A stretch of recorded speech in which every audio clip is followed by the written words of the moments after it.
Hello students, welcome to your channel CDBSC classes. Student, आज हम पढ़ने वाले हैं अपना new topic transformation of simultaneously. ये क्या है, आज हमारे पास यूनिट 2 चल रही है, रिलेटिविस्टिक काइनेमेटिक, और यूनिट 2 का लेक्चर नंबर 2 है आज। कल हमने लेक्चर 1 में देखा था किस तरीके से Galilean transformation Galilean transformation fail हुआ था, फिर लॉरेंस ट्रांसफॉर्मेशन था। तो कल हमने लॉरेंस ट्रांसफॉर्मेशन देखा था, तो एक बार उसको रिवाइज कर लेते हैं एक बार फिर से। लॉरेंस ट्रांसफॉर्मेशन क्या था? लॉरेंस ट्रांसफॉर्मेशन के अकॉर्डिंग टाइम में डिफरेंस आया था, टाइम एब्सोल्यूट नहीं आया था। तो उस टाइम की वैल्यू हमने कैलकुलेट की थी। वो टाइम क्या आया था हमारे पास इन फ्रेम एस डैश, जो हमारे पास वी वेलोसिटी से मूव कर रहा था।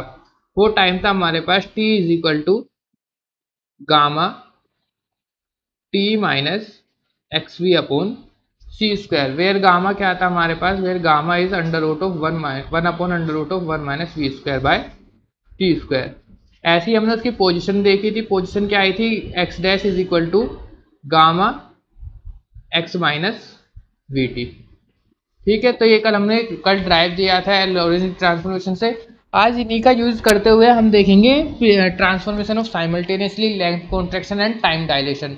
Length contraction and time dilation मैंने आइंस्टीन थ्योरी ऑफ रिलेटिविटी में भी बताया है थोड़ा बहुत, लेकिन आज हम उसका डेरिवेशन भी देखने वाले हैं। चलिए स्टार्ट करते हैं आज के लेक्चर को।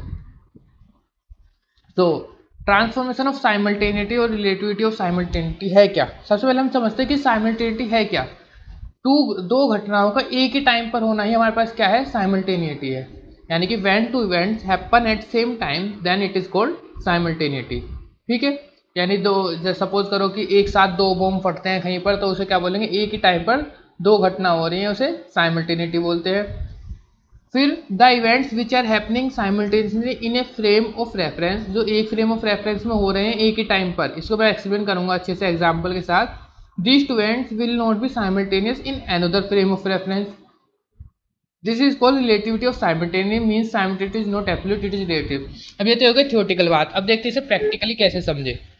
हमारे पास इसका मतलब क्या है? सपोज करो ये हो तुम दे जाना नाम YOU, यानी कि वाई से डिनोट कराने। और ये हैं टू गर्ल्स, सुंदर सुंदर कन्याएं। एक गर्ल्स हमारे पास ये, इसके थोड़े बाल अच्छे से बना देते हैं, थोड़ी स्टाइलिश। ये कैसी हमारे पास? मॉडर्न। इससे कोई रिलेटेबल नहीं है, कभी रिलेट करने लग जाओ, बस बना ही रहा हूँ अपनी मनपसंद से। और ये है हमारे पास संस्कारी लड़की एकदम। ठीक है, तो ये तुम हो, और मैं ऊपर से प्लेन में से देख रहा हूँ ये सब चीज़ें। मैं कहाँ पर बैठा हूँ? एक एरोप्लेन है मेरा खुद का, मैंने खरीदा हुआ है। क्या सर, इतना मजाक सही नहीं है। कोई नहीं, इमेजिन कर लेते हैं, हम साइंस के स्टूडेंट हैं, हमारे पास इमेजिन कर लिया कि मैं एरोप्लेन में बैठा हूँ। ये भी तो तुम इमेजिन ही कर रहे हो। तुम्हारे पास कौन सा रियल की गर्लफ्रेंड है, तुम्हारे पास कौन सा रियल की गर्ल लड़की मिल रही है? बस इमेजिन ही करना, रियल में होने वाला है नहीं ये तुम्हारे साथ। तो ए और बी हो गया। अब यहाँ देखो, ए गर्ल्स और बी गर्ल्स, तुम यहाँ पर हो, तो दोनों ने ही टाइम देखा, टाइम बज गए 3। और 3 बजते ही, दोपहर के 3 बज गए, 3 बजते ही दोनों ने क्या कर दिया? तुम्हें प्रपोज कर दिया, सेम टाइम पर किया। तो इस टाइप की इवेंट्स को क्या बोलेंगे हम? साइमल्टेनिटी। साइमल्टेनिटी यानी कि दो गर्लफ्रेंड जब एक ही बॉयज को एक साथ पर एक ही टाइम पर प्रपोज कर दे, तो उसी को क्या बोलेंगे हम? साइमल्टेनिटी। ये हो गई हमारी देसी भाषा की डेफिनेशन। तो वैसे अगर इसे फिजिक्स डेफिनेशन में कैसे लिखेंगे कि जब दो इवेंट्स एक ही टाइम पर एक साथ हो जाते हैं, तो उसे क्या बोलते हैं हम? साइमल्टेनिटी, यानी कि समकालीनता। अब समझ में आ गया हिंदी वर्ड से, समकालीनता यानी कि सेम टाइम पर होने वाले इवेंट्स। ठीक है, अब मुझे देखने पर क्या लग रहा होगा? एरोप्लेन में मैं जा रहा हूँ, ऐसा लॉरेंस ट्रांसफॉर्मेशन के अकॉर्डिंग भी होता है, और जब वी वेलोसिटी से मूव हो रही है तो हमारी पोजीशन भी चेंज हो रही है, टाइम भी चेंज हो जाता है। तो मुझे क्या लगेगा कि इनमें कुछ डिफरेंस दिखेगा कि जब ए ने आपको प्रपोज किया और बी ने आपको प्रपोज किया, तो उसमें क्या होगा? कुछ टाइम डिफरेंस दिखेगा हमें। यहाँ पे तो दोनों सेम टाइम, यानी टाइम डिफरेंस कितना था? 0। लेकिन अकॉर्डिंग टू मी, एरोप्लेन में देखने से, जो कि मैं वी वेलोसिटी से जा रहा हूँ, लगभग बहुत वेलोसिटी होगी मेरी। सपोज करो अगर मैं 0.1 टाइम्स ऑफ सी से भी चल रहा हूं, तो भी क्या होगा? हमारे पास टाइम डिफरेंस कुछ आता है, इसकी टाइम डिफरेंस की कुछ वैल्यू आते हैं, वही हम कैलकुलेट करने वाले हैं कितना टाइम डिफरेंस आता है हमारे पास। तो साइमल्टेनियसली क्या है कि अगर हम साइमल्टेनिटी पता चल गया, साइमल्टेनिटी क्या है? एब्सोल्यूट नहीं है, इज रिलेटिव है। रिलेटिव क्यों है? क्योंकि अलग अलग फ्रेम में इसकी वैल्यू अलग अलग हो सकती है। ठीक है, तो इसका ही हम डेरिवेशन करने वाले हैं, आपको समझ में आ गया होगा। यहाँ तक समझ में करना क्या है, हमें सिंपल टाइम डिफरेंस निकालना है कि अगर ये फ्रेम, ये कौन से फ्रेम में है, अगर ये रेस्ट फ्रेम में है, यानी कि अगर कोई फ्रेम रेस्ट पर है तो उसे तो ये सेम दिखेगा, लेकिन कोई फ्रेम अगर मूव कर रहा है तो उसके लिए ये टाइम डिफरेंस आ जाएगा कुछ। तो उस टाइम डिफरेंस को कैलकुलेट करेंगे हम किसके अकॉर्डिंग, लॉरेंस ट्रांसफॉर्मेशन के अकॉर्डिंग। ठीक है, चलते हैं फिर इसके डेरिवेशन पर। देखो ये तो थियोरटिकल है, तो इसको भी हम उसी से समझेंगे जो मैंने भी एग्जाम्पल दिया। ये हो तुम एम, ठीक है। अब हमने एम क्या गया, बस यहाँ पे थोड़ा चेंज करेंगे, पहले लड़की तुम्हारे पास आई थी और अब इस बार तुम पहुंच रहे हो लड़कियों के पास, जो कि रियल में होता ही है कि लड़के लड़कियों के पास जाएंगे। तो यहाँ पर एम ने गए, मेरी बातों को सीरियस मत लेना, मजाक कर रहा हूँ, मजाक के तौर पर ही लेना, ये नहीं बोला कि टीचर कैसा है, गंदी गंदी बातें करता है, कोई गंदी बातें नहीं है, ठीक है। तो यहाँ पर एम से ए तक जाएंगे, तो एम से ए पर जाएगा और एम से बी पर जाएगा, किस फ्रेम में, एस फ्रेम में। ये डायग्राम समझ में आ गया होगा, इसको समझाते हैं। फ्रेम दो फ्रेम है पास, एक फ्रेम ऐसे, एक एस डैश है, जो भी वेलोसिटी से मूव कर रहा है एस के रेस्पेक्ट में, ये तो सिंपल वही फ्रेम है, ठीक है। फ्रेम एस में हमारे पास दो पॉइंट्स ए और बी हैं, जिसका एक मिड पॉइंट क्या है, एम है, ठीक है। दो पॉइंट्स ए और बी है जिसका मिड पॉइंट एम है। पॉइंट ए की डिस्टेंस ओ से x1 है और बी की x2 है। एम से यहाँ से कुछ लाइट रे निकलती है, लाइट रे निकलती है, ए तक जाती है और बी तक जाती है। तो फ्रेम एस के रेस्पेक्ट में दोनों ने, लाइट रे ने क्या टाइम लिया होगा, दोनों ने सेम टाइम लिया होगा, उस टाइम को मैंने बोल दिया क्या, टी। यहाँ पे मैंने उस टाइम को क्या बोल दिया, टी। तो यही लिखा हुआ है यहाँ पर जब पढ़ोगे। फिर अगर इसी फ्रेम को हम किससे, इसी चीज को, इसी इवेंट को हम किससे देखते हैं, फ्रेम एस डैश से देखते हैं। तो एस डैश से फ्रेम में देखने पर क्या होगा वो हमें पता करना है। सो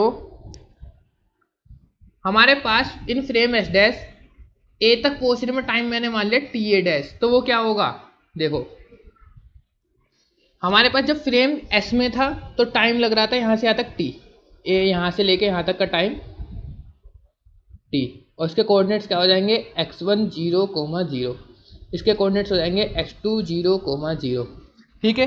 तो लॉरेंस ट्रांसफॉर्मेशन के अकॉर्डिंग अगर हम इसके अकॉर्डिंग टाइम देखेंगे तो वो इक्वेशन क्या होती थी, t इज इक्वल टू, अगर हम फ्रेम एस डैश में है तो gamma T minus X V upon C square, यानी कि गामा तो हमें पता है, टी कौन सा टाइम, जो इस वाले फ्रेम में टाइम है वो वाला टाइम, माइनस एक्स उस वाले पॉइंट की पोजीशन, इंटू वी, वी किसकी वेलोसिटी थी, इस फ्रेम की वेलोसिटी होती हुआ करती थी, और सी स्पीड ऑफ लाइट। सेम ऐसे ही हमने क्या काम किया, जब फ्रेम एस डैश में हमने एम से लेके ए तक का टाइम निकाला, किसमें, फ्रेम एस डैश में, वो क्या होगा, मैंने माना टी ए डैश, तो वो क्या होगा हमारे पास, gamma 1 minus, sorry T minus उस वाले फ्रेम में टाइम एक्स वी, एक्स की जगह पर x1 v upon C square, ठीक है।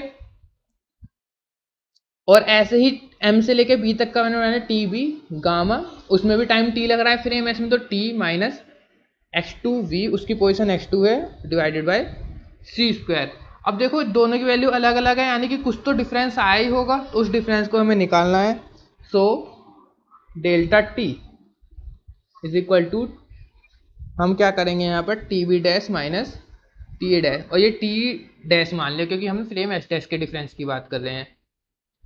तो टी बी डैश कितना है हमारे पास, गामा, गामा के अंदर मल्टीप्लाई कर देंगे, gamma T minus gamma x1 v by C square, minus आएगा और उस माइनस के अंदर मल्टीप्लाई होगी तो साइन चेंज हो जाएंगे, gamma T plus gamma x2 v upon C square. तो गामा टी से गामा टी कैंसिल, यहाँ पर हमारे पास डेल्टा टी डैश आ जाएगा, यहाँ से गामा कैंसिल, गामा कॉमन निकल जाएगा, गामा और v कॉमन निकल जाएगा, बाय सी स्क्वायर कॉमन निकल जाएगा, अंदर क्या बचेगा हमारे पास, x2 माइनस x1। सो टाइम डिफरेंस पता चल गया, कितना टाइम डिफरेंस होगा, gamma v upon C square x2 minus x1।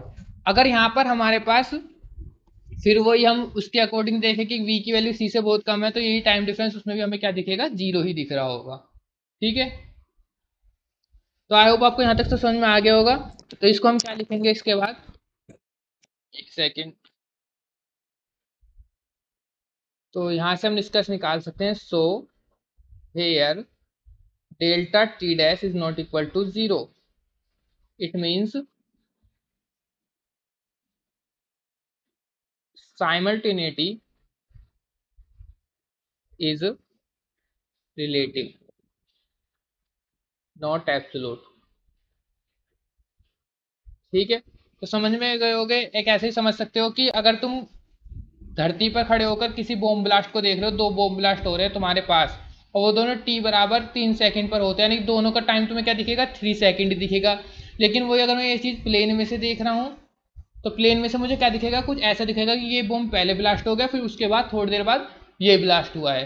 ठीक है, सेम इसी तरीके से हमारे पास ऐसे जो हमने ये किया है ये भी उसी टाइप का। उसमें हम क्या, इसमें एग्जांपल क्या लिया हमने, स्पीड ऑफ लाइट की। स्पीड ऑफ लाइट में टाइम इधर लग रहा था जाने में टी एस फ्रेम में, उधर भी टी टाइम लग रहा था, तो उसमें तो एस फ्रेम में रिलेटिव जीरो था। लेकिन अगर हम फ्रेम एस डैश की बात करें तो उसमें वेलोसिटी की वजह से क्या आ जाता है, कुछ टाइम डिफरेंस आ जाता है। वो टाइम डिफरेंस हमने कैलकुलेट किया है, वो कितना है, gamma V upon C square X two minus X one. I hope clear हो गया होगा। अब देखते हैं लेंथ कॉन्ट्रैक्शन। लेंथ कॉन्ट्रैक्शन क्या होता है। सो नेक्स्ट टॉपिक है हमारे पास लेंथ कॉन्ट्रैक्शन। लेंथ कॉन्ट्रैक्शन या फिर इसको हम और क्या बोलते हैं, दूसरा नाम हमने पढ़ा था ना, फिट्जगरलैंड कॉन्ट्रैक्शन, वो भी बोलते हैं इसको। तो स्पेलिंग देख लेता हूँ, मुझे स्पेलिंग याद नहीं है। दूसरे बोलते हैं इसको लोरेंज फिट्जगरलैंड कॉन्ट्रैक्शन।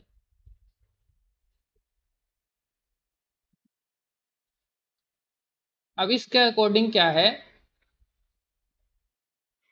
जब एक्सपेरिमेंट को देखा गया, जो मैंने तुम्हें दिखाया भी था वो स्पेसशिप वाला, तब हम देख रहे थे कि अगर हम अर्थ से देख रहे हैं, यानी कि स्पेसशिप हमारे पास रेस्ट पर है, तो हमने एक कोई भी हमारे पास कुछ भी लेंथ थी, उसकी लेंथ एल थी। ठीक है, और हम रेस्ट से देख रहे हैं, हम किस पर हैं, रेस्ट पर है। तो रेस्ट पर देख रहे हैं तो हमें उसकी लेंथ, हमसे उससे पूछी लेंथ, हम कितनी बताएंगे। अगर हम रेस्ट की लेंथ को मैं मान लेता हूँ एल नोट, तो उसकी लेंथ कितनी बताई थी हमने, एल नोट। क्लियर है।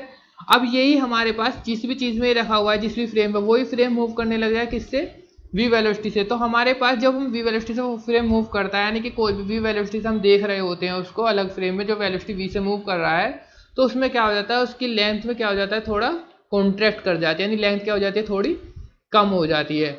इसको फील कर सकते हो, जैसे कि अगर तुम एक गोला है, हमारे पास एक स्फेयर है, स्फेयर अगर तुम रेस्ट पर थोड़ा, अगर फुटबॉल को भी देखोगे, बहुत ही, अगर तुम फुटबॉल देखा होगा, फुटबॉल को भी अगर कोई किक करता है तो उसको बहुत ही स्लो मोशन पे देखोगे, तो जब वो हवा में होती है ना, तो वो थोड़ी इस तरीके की शेप हो जाती है, तो उसकी लेंथ क्या हो जाती है, यहाँ से कॉन्ट्रैक्ट कर जाती है, ये वाली लेंथ कॉन्ट्रैक्ट हो जाती है, तो ये कुछ एक्लिप्स की फॉर्म बना लेता है। तो ये किसकी वजह से होता है लेंथ में चेंज, ये होता है स्पीड की वजह से। तो इसका मतलब ये है कि स्पीड की वजह से क्या हो जाता है, लेंथ में भी कॉन्ट्रैक्शन हो जाता है। जबकि गैलीलियन ट्रांसफॉर्मेशन हमने क्या देखा था, लेंथ क्या होती थी, एब्सोल्यूट होती थी, वो चेंज नहीं हो रही थी।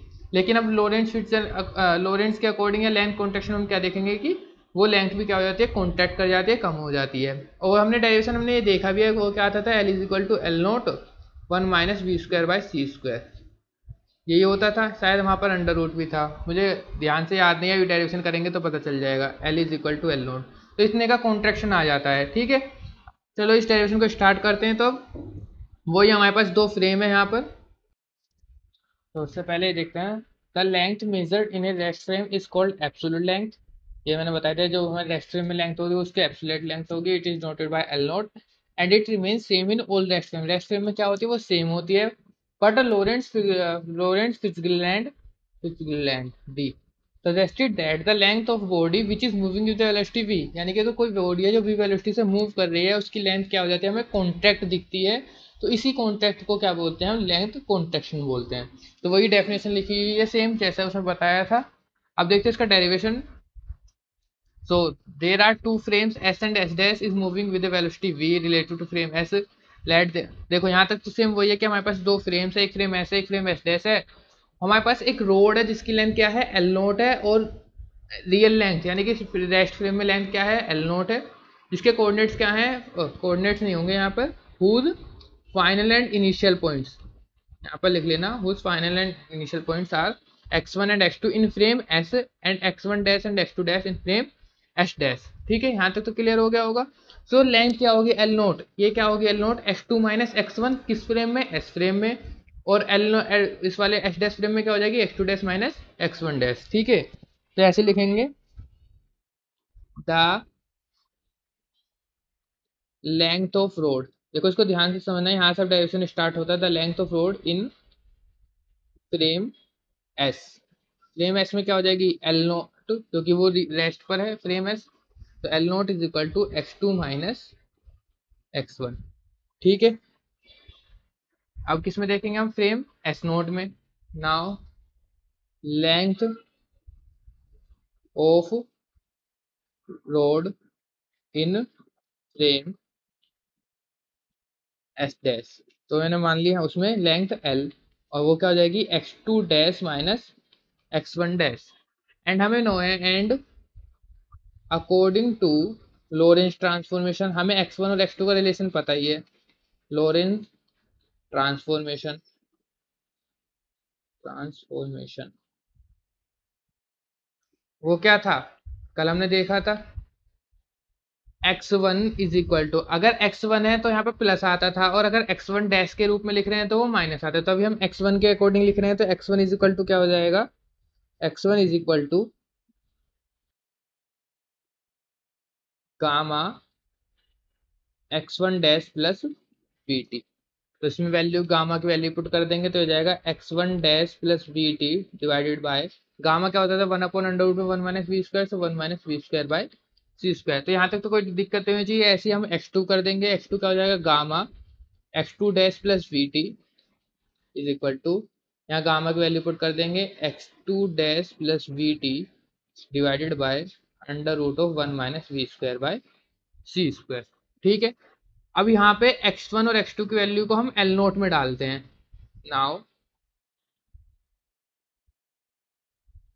हमारे पास L नोट क्या था, L nought is equal to x2 dash minus sorry x2 minus x1 था।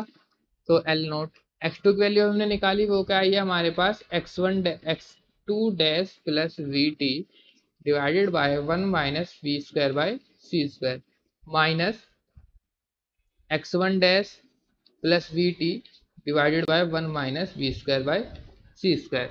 इसको सोल्व करेंगे सिंपल, तो ये हो जाएगा, यहाँ से ये डिनोमिनेटर सेम हो जाएगा, 1 minus V square by C square. So x2 dash plus V T, minus sign से करेंगे तो यहाँ पे माइनस साइन चेंज हो जाएगा, x1 dash minus V T, तो वी टी से वी टी कैंसिल, तो हो जाएगा हमारे पास x2 dash minus x1 dash divided by 1 minus V square by C square. और x2 dash minus x1 dash ही क्या था हमारे पास, L था। अभी हमने देखा L, फ्रेम एस डैश में L 1 minus V square by C square. So यहाँ से L की वैल्यू क्या आ गई हमारे पास, L is equal to L nought √1 minus V square by C square. तो ये क्या हो गया हमारे पास, लेंथ कॉन्ट्रैक्शन का फॉर्मूला आ गया। अब इस लेंथ कॉन्ट्रैक्शन में हम तीन कंडीशन देखेंगे कि अगर स्पीड ऑफ लाइट के बराबर हो जाए वेलोसिटी, स्पीड ऑफ लाइट से कम हो और स्पीड ऑफ लाइट से ज़्यादा हो तो क्या होगा। क्या पॉसिबल है कि स्पीड ऑफ लाइट से ज़्यादा हो जाए, पॉसिबल नहीं है, वो भी हम देखेंगे क्यों पॉसिबल नहीं है। तो यहाँ पर लिख देंगे हम, so here length is contracted by the factor, कितने फैक्टर से कॉन्ट्रैक्टेड हुई है, √1 minus V square by C square. और यही कॉन्ट्रैक्टेड क्या कहलाता है हमारे पास, this contraction is called Lorentz Fitzgerald Fitzgerald GER Fitzgerald क्या था वो, कॉन्ट्रैक्शन। ठीक है,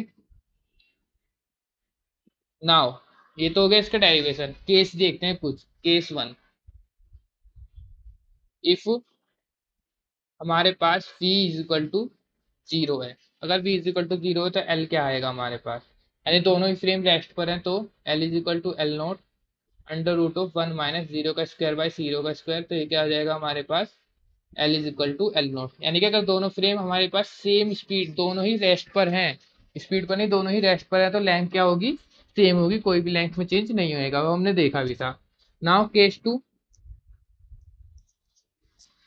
if v is equal to c के लगभग कर दें, अगर हमारे पास v is equal to C, v is equal to C का मतलब एक्यूरेट वही वैल्यू जो c की वैल्यू है, तो वो क्या होगा हमारे पास, L is equal to L nought √1 minus हो जाएगा C square by C square, so which is equal to 0।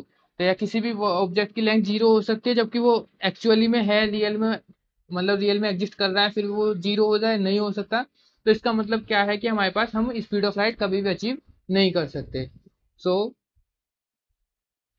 It is not possible, it is not possible means the velocity can not be equal to speed of light, या फिर उससे ज्यादा का तो कोई मतलब नहीं। अगर उससे ज्यादा हो जाएगी तो हमारे पास, तुम देखना, अगर उसको उससे ज्यादा वैल्यू पुट करोगे तो लेंथ नेगेटिव आएगी, जो भी वो भी पॉसिबल नहीं है। तो यानी कि स्पीड ऑफ लाइट है, इस पे ज्यादा हम किसी भी उसकी वेलोसिटी से चल ही नहीं सकते। केस नंबर थर्ड देखेंगे।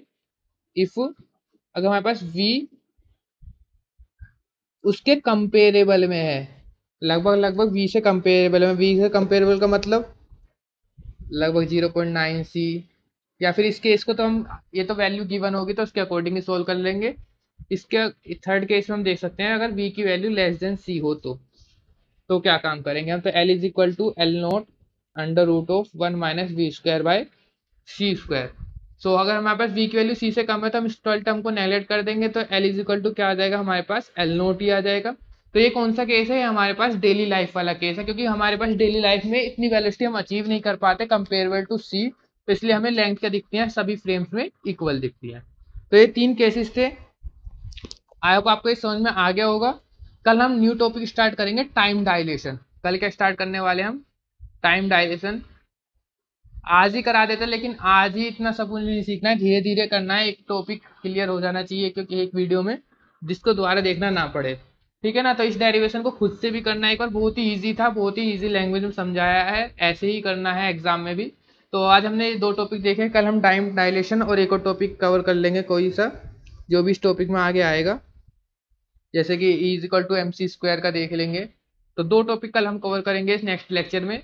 तो तब तक के लिए इस चैनल को शेयर कीजिए और अपने दोस्तों में शेयर करना, और चैनल को, वीडियो को लाइक जरूर करना, ठीक है। मैं देख रहा हूँ कि चैनल पर बहुत कम सब्सक्राइबर हैं और बहुत ही कम व्यूज़ आ रहे हैं। अगर कंटेंट अच्छा नहीं है तो कमेंट करके ज़रूर बताओ, क्योंकि हमें तभी पता चलेगा जब तक आप नहीं बताओगे। तो कमेंट सेक्शन गिवन है, कमेंट में ज़रूर बताना कि क्या कमी है, मतलब क्या समझ नहीं आ रहा है, ठीक है। और ऐसा नहीं है कि 100% बच्चों को समझ में आए, ये तो पॉसिबल नहीं है, नॉट पॉसिबल कि 100% बच्चों को समझ में ही आए। थोड़ा बहुत खुद से ही समझना पड़ता है, जैसे मैंने देखा कि स्पेशल थ्योरी ऑफ रिलेटिविटी बहुत से बच्चों को समझ में नहीं आई होगी, क्योंकि उसमें थोड़ा कॉन्सेप्ट डीप का था, लेकिन समझने की कोशिश करोगे तो समझ में आ जाएगा। अगर मेरे हिसाब से 50 to 70% को भी समझ में आ रहा है तो बहुत है। जो 30% बच्चे हैं वो खुद से मेहनत करें तभी समझ में आएगा। अगर खुद से नहीं, ये सोचोगे कि सब कुछ यूट्यूब से ही देखने से हो जाएगा, मैं अपने चैनल की बात नहीं कर रहा हूँ, आप कहीं से भी, पूरे यूट्यूब से कहीं से भी देखोगे तो सभी यूट्यूब से नहीं होगा, खुद से भी करना पड़ेगा। खुद से क्वेश्चन प्रैक्टिस करो, पीवाईक्यूज करो, प्रीवियस ईयर क्वेश्चंस लगाओ, तब आपके क्या होगा, एकदम कॉन्सेप्ट क्लियर हो जाएगा। और कॉन्सेप्ट क्लियर होगा तो फिर एग्जाम्स में फुल मार्क्स या अच्छे मार्क्स आएंगे, ठीक है। स्ट्रेटेजी अपनी यही रखनी है कि थोड़ा बहुत यूट्यूब से हेल्प ली, खुद से प्रैक्टिस ज़्यादा करनी है, पीवाईक्यूज करने हैं, नोट्स बनाने हैं, सबसे मोस्ट इंपॉर्टेंट नोट्स।